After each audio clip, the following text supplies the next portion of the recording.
Please take your seats. You can choose your seat where you want. And thank you for your presentation. And I have some takeaways from this presentation. So from my side, several or most of regulators are multi-sector regulators. So we have energy regulation. So we know most of some common standards from EU. But when we are going deeper to the local communities or like heating or water, we have imagination. So we have, like I had said, like with languages, yes. In European Union we have 24 official languages. If we add not official 60, if we are put a dialect, it will be I don't know how many, but more than 100 or maybe 2.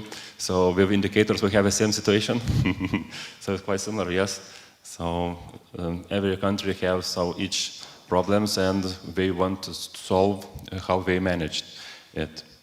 And was the most message what I heard that we have huge differences, yes, from 10% non-revenue water up to 70. It's huge. Yes, so only quarter of water is come to the consumers and others somewhere else. Yes. So we have this takeaways, and now we can go a little bit deeper to our discussion. And it's a great pleasure for me to invite our panelists to this discussion.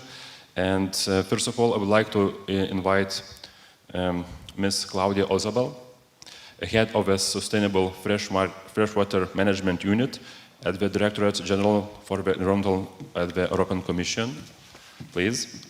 Then Mr. Bernard van Nuffel is the president of the Aqua Publica Europea, the European Association of the Public Water Operators, and the president of Vivo Aqua Brussels, drinking water operator. Then Ms. Raymond Meyer, senior water resource management specialist for Europe and Central Asia at the World Bank. And Ms. Elizabeth Potsi, board member at the International Water Association, executive director at the Water Supply and Sewage Association of Albania. Please.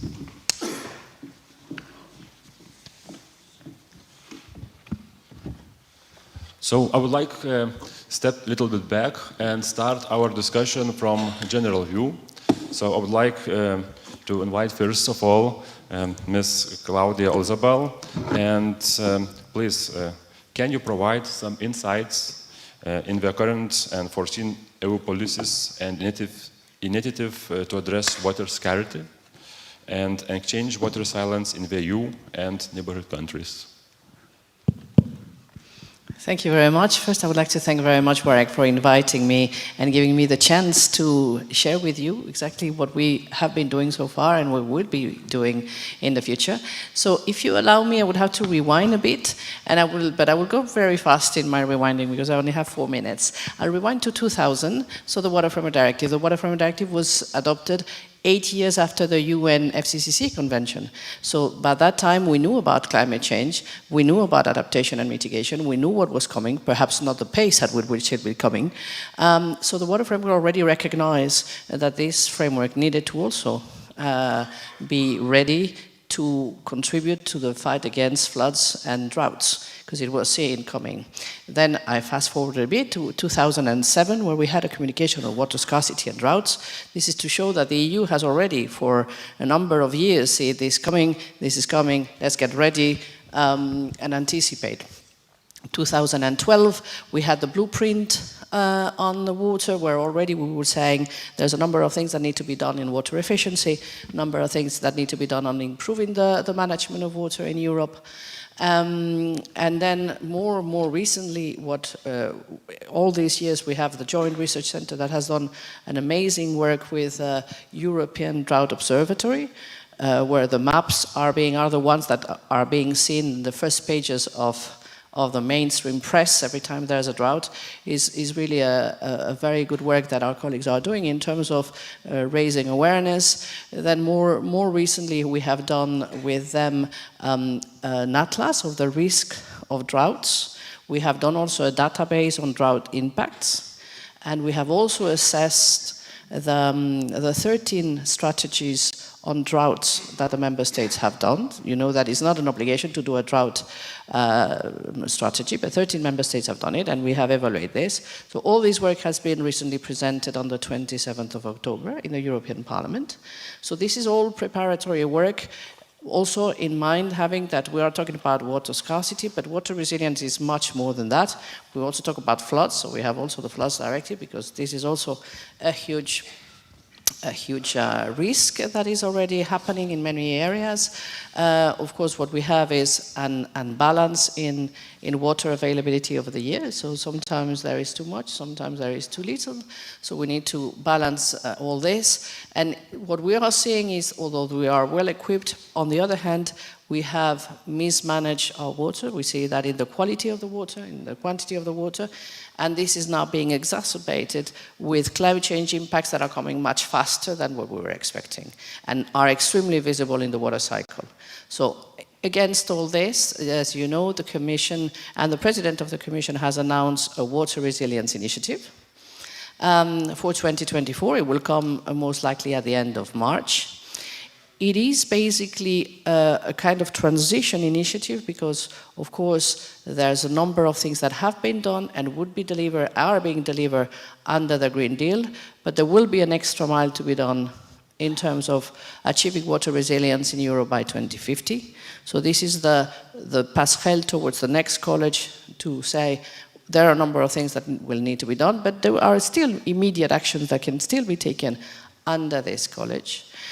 Accompanying this, and I think it would be important for you, since I'm sure you do a lot of communication campaigns, there will be a very big communication campaign, corporate communication campaign, so a commission with the representation and delegations on raising awareness, as I was saying in the previous session, on having people realize the importance, but also the value of water, which is very important.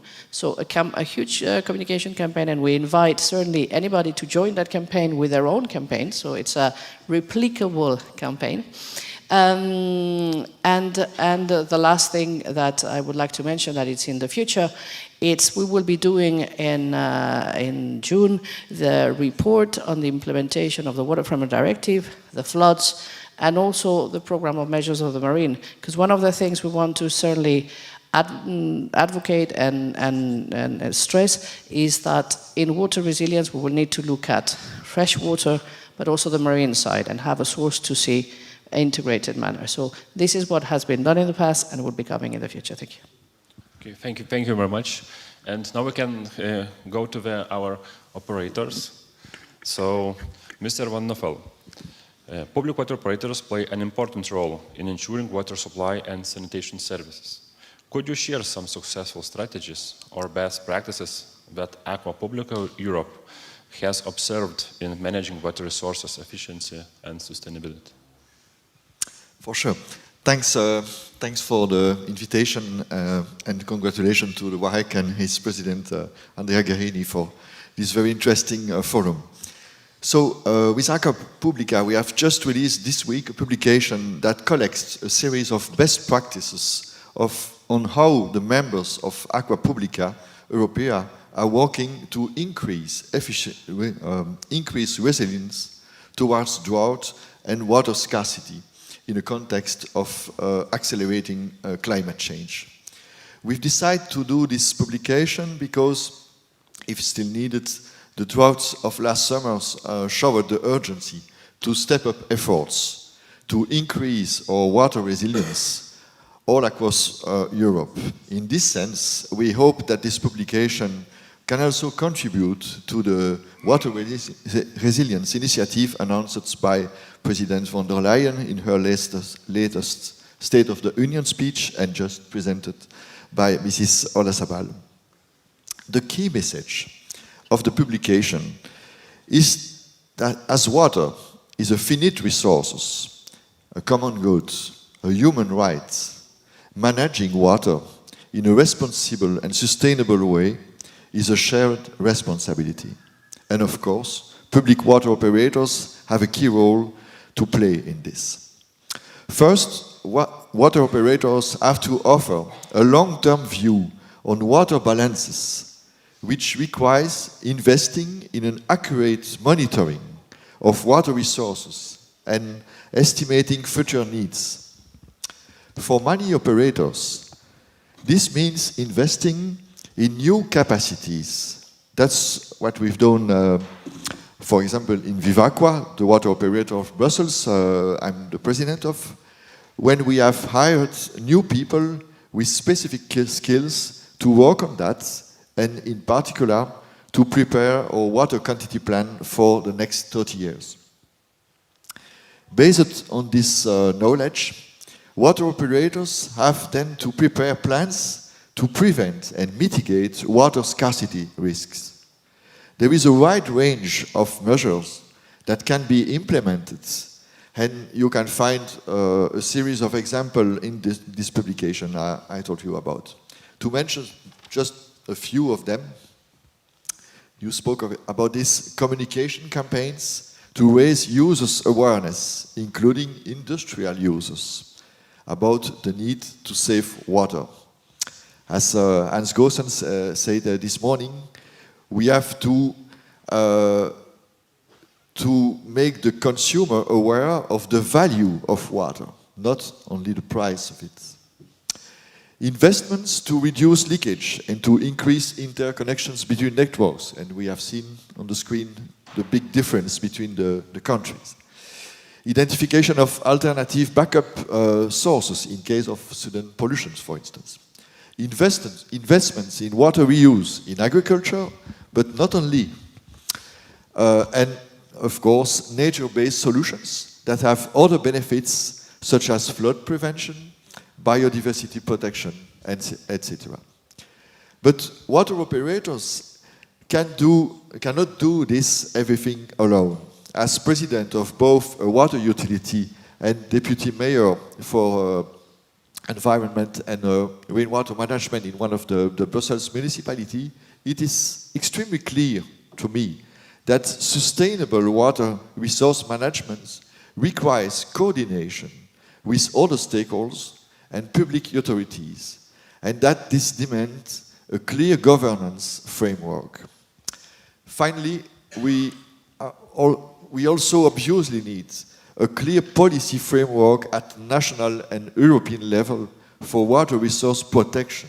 It is important that all new policies are assessed against their impact on water resources, similarly to what we have started doing for carbon emissions. Thank you very much for your insights and from operator side. And I would like to go now to our guest from World Bank, Mr. Mayer. World Bank has initiated one of the largest benchmarking platforms in the water sector, IBNAT. IBNet, yes. Okay. It's successfully collecting information in the Danube water program. At the same time, we can see that setting indicators on a general level, without detailed definitions in the methodologies, the data collection and verification leads of different interpretations and hinders data reliability. How can these issues be addressed, and whom or what should be the driven for such standardization? Thank you very much, Donatas, and thanks for the invitation also to this event. Let me start with IBNet, because maybe not everybody is familiar with this platform. It's basically an online platform which was elaborated by the World Bank many years ago. It's in place already since a number of years. It stands for International Benchmarking Network for Water and Sanitation Utilities. So it's basically an online platform where utilities can provide data, can share data, and can benchmark themselves also their performance vis-a-vis their peers, so other utilities. So it's really a tool basically for capacity building of utilities. It's a global platform, which is in place since quite some time, quite some years. And most recently, the World Bank invested in so-called new IBNet, to further develop this platform. In February this year, we had World Bank Water Week in Washington, D.C., where the beta version was launched. And the relaunch was then in March 2023 at the UN Water Conference in New York City. And it's currently being developed into a global, really further developed into a global independent platform and information system. And also, and that's an important point in addition, a partnership also, really a global partnership also for sharing data on utility performance and practices also, and management practices. So it's about sharing data. It's about using this data also for analytics and also for benchmarking, and that's a very important component to really strengthen capacities also of utilities and the water sector more broadly, including also regulatory authorities actually. Who is more interested in this, tomorrow at 12 o'clock Brussels time actually, there will be an online webinar on the new IBNet also, and I think you can easily find information via Google on the IBNet website or Voice of the Danube. It's free of charge, and everybody who is interested would be more than welcome to join this online webinar. Now, when we talk about data quality, I think we have to talk about also building capacities, what I think is a really important topic. In the past, quite typically for collecting data from utilities, this was part of investment operations which World Bank supported, and part of it was to provide also the data to IBNet and to these online platforms. Now we work more towards creating partnerships and strengthen capacities also beyond such project periods. Because one of the key questions is why should a utility provide data, for instance, to IBNet? I mean, for regulatory purposes, it's more straightforward, I would say, because there may be legal requirements or certainly legal requirements connected to it. But the key point is for us working with utilities in particular also is they need to see an added value also to provide this data. And here one example I would like to mention is the utility benchmarking program, which we have launched a couple of years ago in the Danube region in the frame of the Danube Water Program, the Danube Learning Partnership. And that's a cooperation between the World Bank and the regional water utility association IWD in partnership with the national water utility associations. So in this framework, it's really about capacity building regionally. Training programs are elaborated, which are rolled out by national water utility associations. And here we used standardized definitions from IWA, for instance, from the International Water Associations or from the previous IBNet as well. And here I think we managed really successfully in partnership with associations to establish a vivid knowledge hub, I would say, where utilities really can work together, can share information, because finally data is fuel for management, and it's in the interest of utilities themselves to have a good understanding how utilities work, how they are performing, and to have really good data on the table also, which can then be shared also, of course, for regulatory purposes as well in the frame of the regulatory reporting requirements. So we see utilities as an important entry point. Some further examples, we also support regulators quite a lot. Just recently we finished a project in Croatia where we help with the definition of performance indicators. Montenegro also, I see their representatives here as well. We supported over years. In countries where we don't have regulators, like Serbia, for instance, we work with national Water Utility Association for peer data collection and benchmarking as well. So in a nutshell, we think data is really essential for management, for creating the policies for regulation. I think there's a further need to strengthen capacities, and I think we need to work closely in partnership with international organizations, with national organizations, and I think WARG is a very good example also for this, for really bringing people together and exchange and really strengthen capacities in a regional scale as well. Thank you. Okay, thank you. So collaboration is the most important thing what we have. And now I would like to go to the Balkans, the representative Ms. Poci from Balkans. And I would like to a little bit go deeper in the Balkan situation. And maybe could you share, EU members have achieved significant improvements in drinking and wastewater quality and availability. However, many objectives are yet to be accomplished. Countries in the West Balkans that will potentially join the EU face many challenges in the water sector that need to be addressed. What is the role of national water associations in this process, and how can we support this transition? Thank you. Thank you for the question, and thank you to the organizers for having me in this forum. This is the second time. The first time was during COVID, so it's always better to be here present. We all miss these times. And I'm happy actually to share also the panel with another water association, the president of Aqua Publica Europea. The EU integration process is our driving force in our region in many areas, including the water sector. When it comes to challenges that we face, I was reflecting a little bit listening to the presenters today, and I see that most of them, it's the same issues. It's a matter of timing for us because of our starting point. But I would like just to mention a few of those challenges that maybe are a little bit particular. Non-revenue water, unfortunately, continues to be a big challenge in the region. And I guess we can afford to do it because we think we have plenty of water. Just to give you a figure, 60% is a good average, I guess, for the region, but it can go even up than that. Energy efficiency or lack of energy efficiency is another issue, coupled then with the increasing energy costs, you can imagine how big that becomes as a burden in water utilities. Cost recovery remains an issue. Wastewater management as well, although we're making quite a big progress in catching up with building wastewater treatment plants and improving the quality of our rivers. So these are just a few of those issues. On the other side, of course, the governments are moving to improve the situation and to tackle all these issues. And I want to mention just in particular one of the reforms that I think it's quite interesting for the region. Speaking of Albania, just recently the government of Albania, more than a year ago, actually issued the utility aggregation reform, and that changed dramatically the configuration of our water utilities from 56 down to 15. And this has attracted quite a bit of attention in the region. Other countries are looking at that as an experience to replicate. Our region is also very well equipped, I would say, with water associations who have a key role to play in each of the specific countries. We represent water utilities mainly, so besides representing their interests, our core mission is around capacitating people who work in the sector so that they become better, they do a better job, and this is how we improve the services.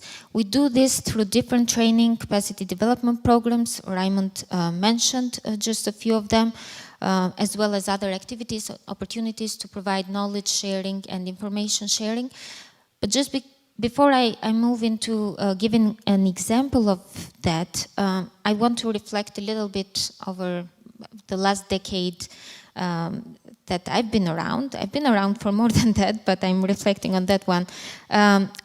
We noticed that there is an overall increase in awareness when it comes to capacity development. We heard it this morning in several sessions, skills. We need skills in this sector. We need them to do the day-to-day operations, let alone to catch up with the challenges and the new challenges that we're facing.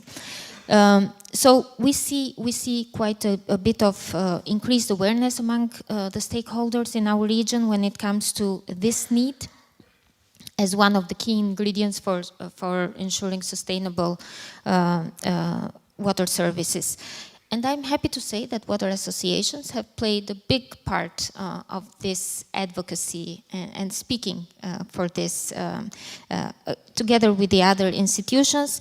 And as a result of that, actually, and with support from the different donors, IFIs, we have managed to develop programs that help us to address the capacity development needs of our water utilities. And I want to highlight in particular here the Danube Learning Partnership, which was developed by the Danube Water Program. co-implemented by World Bank and the International Association of Water Services companies in the Danube River catchment area. This is, as Raymond mentioned, it's a partnership between IAWD and the national water associations to bring high quality and relevant capacity development programs that respond to the needs of our water utilities. Raymond mentioned a utility benchmarking program. That's one of the programs I just want to highlight.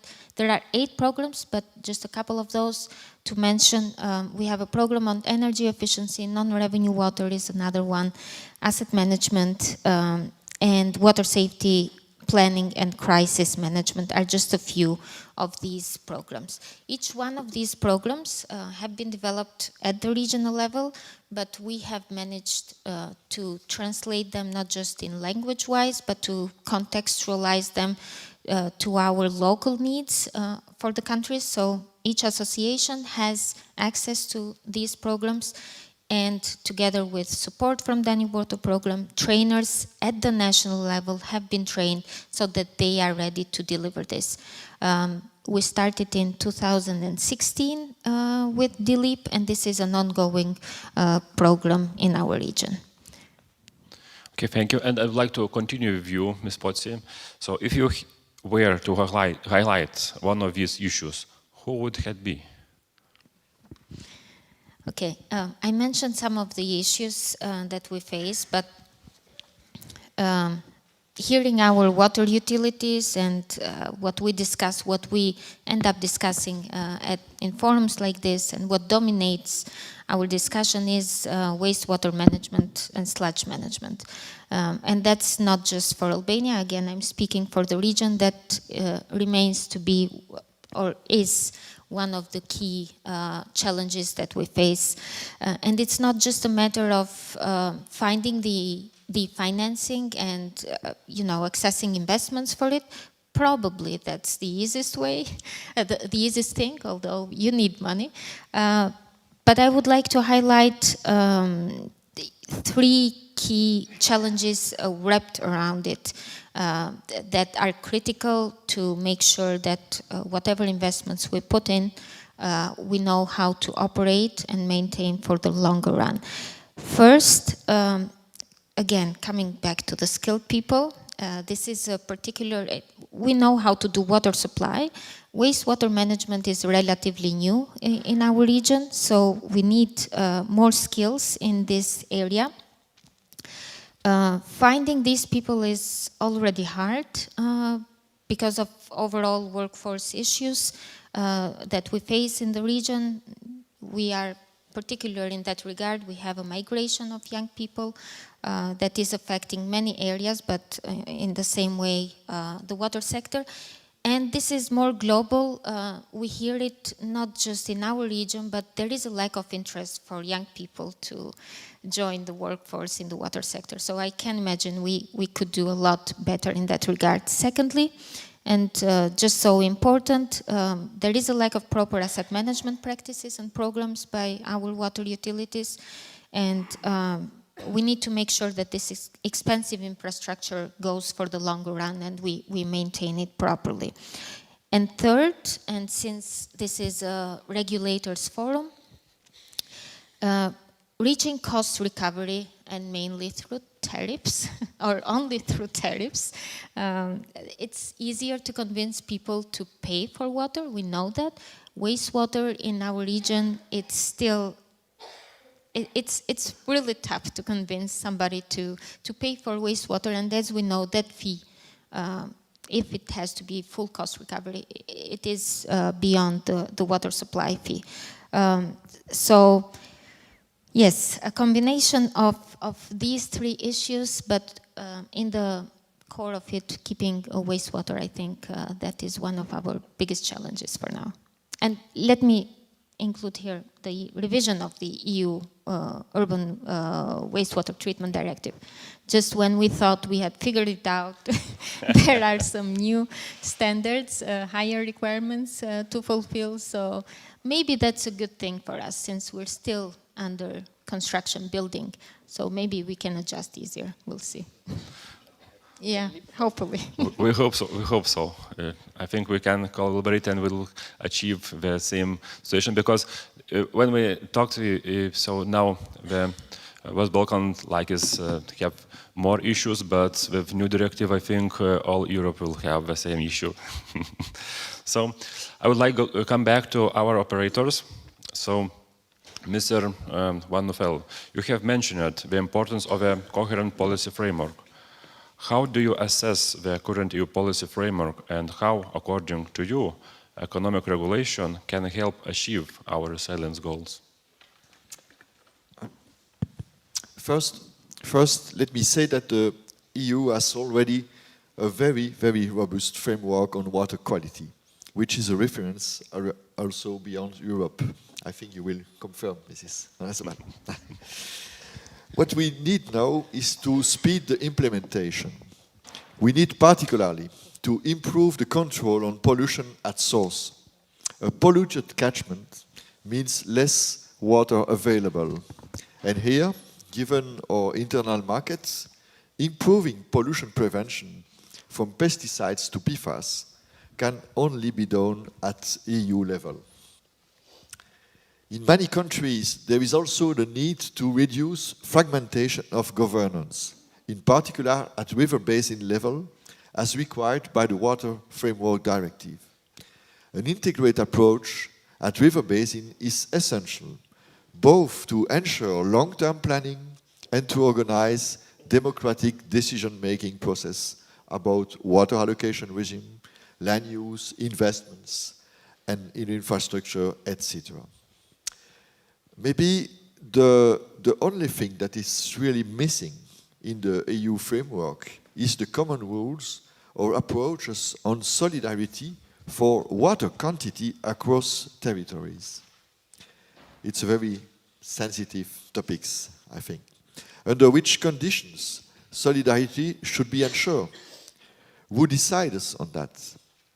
The new water resilience initiative announced by President von der Leyen will also be about governance. We hope this will be addressed as it is essential to reduce the risk of conflict between territories and even member states.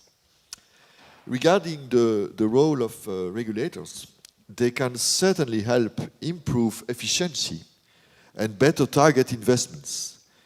In the area of climate change and resilience, regulators can help to develop economic instruments to reconcile equity and efficiency. In particular, to finance interventions that have a clear public good objective, like nature-based solutions or incentives to promote sponge cities or water reuse in industry. More generally, climate adaptation will not only require investments, but also new economic models that cannot only build on cost recovery based on consumption. We are at the end of this model. We need to push for water savings while considering that the largest costs for water operators are fixed ones.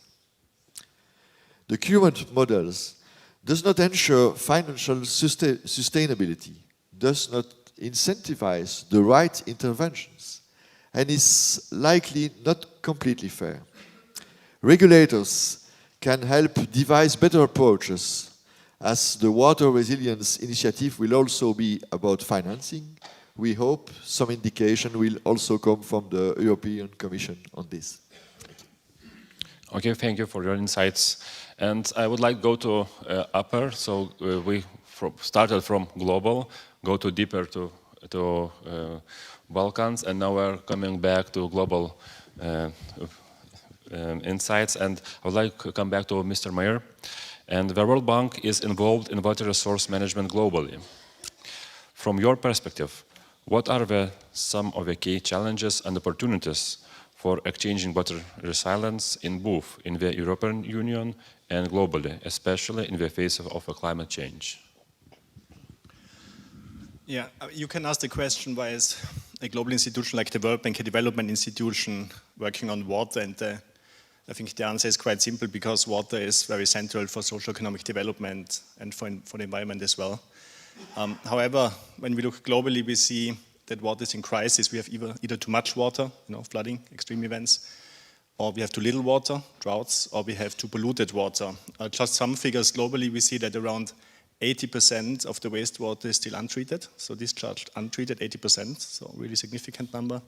Around 2.3 billion are still lacking access to safe drinking water, 3.6 billion lack access to safe sanitation. We know that around 90% of the natural disasters are water related. And although floods make the headlines, as soon as there's flood, it's on the newspapers, droughts actually have 4 times greater economic impact than floods. So droughts is really a major issue, and more recently also in Europe, as we see. Now, these things don't become simpler with climate change, actually the country. These extremes are increasing.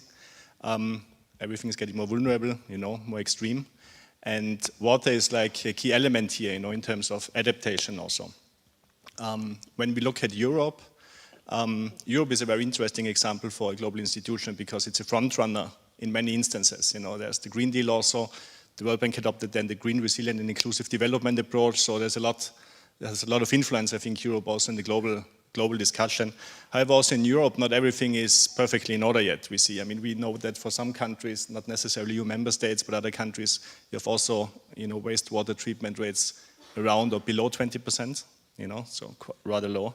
We know that non-revenue water is in a number of countries around 50%, beyond that even, 50, 60, 70% on average, national average. So a lot of water is lost. This is an issue really for climate resilience, because when you have a prolonged drought and you lose more than half of the water in your supply network, you have a problem. And it's also not very energy efficient. So we also talk about, energy consumption. We talk about greenhouse gas emission reduction. These are all topics which lead to the conclusion that we have to become obviously more efficient also. So the challenge is significant if we want to put it mildly, or it's massive, the global challenge, if we want to be very outspoken about it. So it's really in the world's interest to prioritize water. Now, what are the opportunities? I would rather ask the question, what are the needs, to address these significant challenges? There's one very interesting point to note, that a large amount of these challenges is man-made, so that's certainly the case. And just to cite the Water Resource Institute, which state that how we manage our waters can be as threatening as a flood or a drought. So that's on one hand the bad news, so it's man-made. On the other hand also the good news, because we can do something about it. So it's really in our hands. And so the question is, what are the entry points for action? And what we promote a lot are the 3 I's, the so-called 3 I's. It's information, institutions, and investments. Let me just briefly elaborate on this. On information, the World Bank is a knowledge bank. We try to call the World Bank a knowledge bank because there's a lot of studies done, analytics. IBNet was one example which I mentioned earlier. We do a lot of water security diagnostics. We also currently cooperate closely actually with the European Commission. Claudia mentioned the work going on drought risk management. We have with the European Commission, Joint Research Center, DG Environment, a cooperation ongoing to complement these drought risk assessments for the non-EU countries in the Danube region, as an example. So we really try to be helpful to generate more knowledge in order to make better decisions also. We work on country climate and development reports. We just recently published such a report for Romania. We work on such a report, a regional one for the Western Balkans, because that's also an interesting point we see in the climate change agenda. For us in the water bubble, it's clear climate change and water is closely linked. That's actually not always the case. When you talk with people who are not water experts, for them it's not so clear that water is directly linked with climate change adaptation to a large extent, but also mitigation. So we have a lot to do in terms of information, I think. In terms of institutions, we see that in many instances, water institutions are understaffed, they're underfinanced. Typically investment project in the past was financing a pipe, and then it was recognized by the institutions around managing the pipes. So we need to build institutions, we need to strengthen institutions. In the meantime, typical World Bank project is much more integrated, so-called water security projects, where we know the water has to come from somewhere, and we need to strengthen institutions, we need to ensure integrated water resource management, transboundary cooperation. So it's getting much more complex to respect also the complexity of the topic. So information, institutions, and the third point, investments. We see globally that the water sector is chronically undervalued and underfunded. So we need much more money to address these global challenges. In most countries, the price for water does not reflect its real value, so the tariffs are quite often too low. The water-related investment needs in infrastructure estimated 6.7 trillion until 2030, and more than 20 trillion globally until 2050. So huge investment needs, and we also know that the public sector alone can probably not do it. So we need also private investments, and the question is really how can we create an enabling environment. Just to flag that in September this year, the World Bank published a new publication, Scaling Up Finance for Water. It's basically a strategic framework and roadmap for action. It's publicly available online on the World Bank website for anybody who is interested. And so we need to really mobilize more funds. So these are the 3 I's: information, institutions, investments. Let me just close very briefly with one concrete example where we try to bring these things together.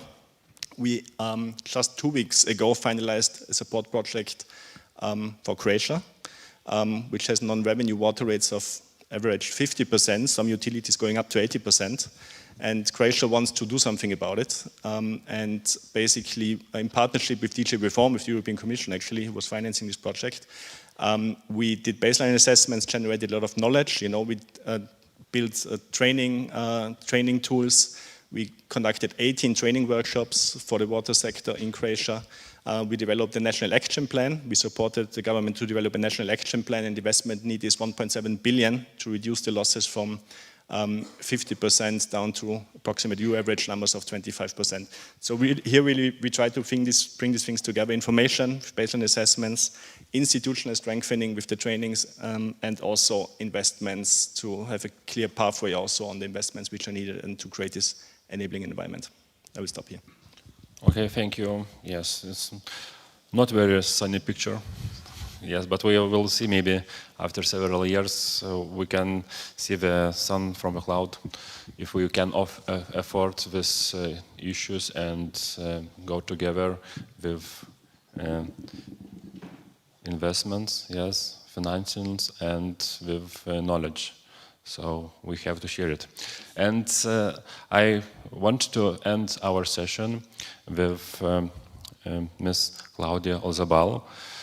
Could you take some insights from the perspective of European Commission? How do you see the new EU directives, particularly the Water Framework Directive and the Drinking Water Directive, influencing national policies and practices in water management? What steps is the European Commission taking to effectively support member states in implementing these directives? Well, I would dare to say that we start helping the member states before we even do the directives, because in the genesis of these directives, we have often very broad consultations, which allows us to see what are the weaknesses, what are the problems, what are the opportunities, and what are the main concerns of the countries. So that already builds a debate even before we start or we even adopt the legislation. Once the legislation is adopted, we of course do a lot of work in terms of capacity buildings, guidance.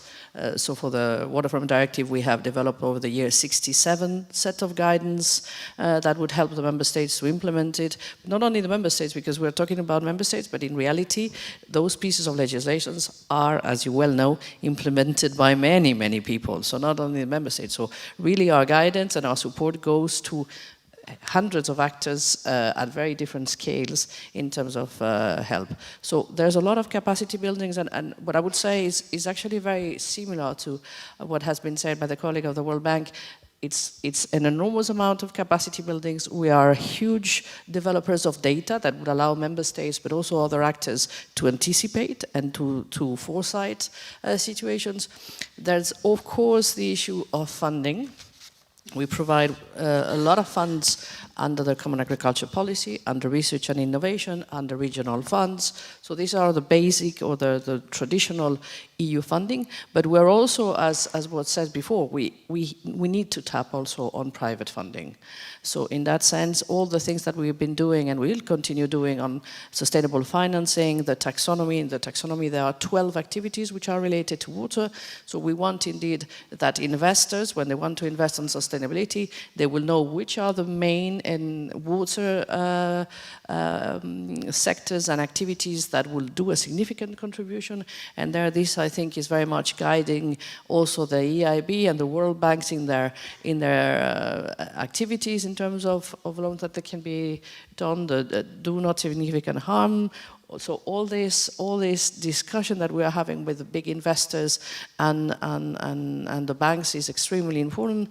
And last but not least, we also need to tap on, of course, the private sector, but the producers. So as Michelle had said, we are trying under the Urban Wastewater Treatment Directive to have this extended producer responsibility. So we also need the polluters to take their share of the problem, and we are very much working on a refit of the polluter-pays principle. So we need the polluters to come in, we need the private sector to come in, we certainly need EU funds to come in, so that indeed the necessary fund will be given. We also need to go out of the water. In that sense, I very much agree with what has been said before. We need to go out of the water and act on the land, so we are of course also legislating other areas, so forest, soil, chemicals, and indeed, as big guardians of the internal market, we need to act at source on the products that are being put on the market, and that includes, of course, hazardous chemicals, whether we stop them at the gate. And there I'm bound to recall that we've been trying very hard on reducing the risk and the use of pesticides, but unfortunately we were not followed by the European Parliament recently that rejected the Commission proposal for a new regulation on the sustainable use of pesticides. So it's not only the Commission, there are other players around that also have a responsibility on acting at source. But of course this is a crucial issue indeed, because water at the end is the recipient of, the end recipient of what is put on the market. So we are acting on land, we are also acting at source, but we're also, and that I think it also links to what has been said, we are also fostering a transboundary cooperation. Or that's what certainly we are aiming at in terms of exchange of best practices, but also being able to be an ambassador when there are difficulties among some member states in terms of some situations that they may have, very carefully, because member states are very prudent in wanting the Commission to get involved in bilateral relationships they may have with their neighbors. But nevertheless, there is the intention indeed to help this transboundary cooperation, to foster it, so that implementation will be improved. But I mean, this is a collective exercise by the Commission, by the co-legislators, but certainly not only by member states, it's with all the stakeholders. And in that sense, we count very much on stakeholders to identify with us what are the areas where a push from the Commission is needed for enhancing implementation. Okay, thank you very much. Our time has ended. I'm sorry for a little bit delayed. And I would like to thank our panelists, so big applause for them and for key speaker.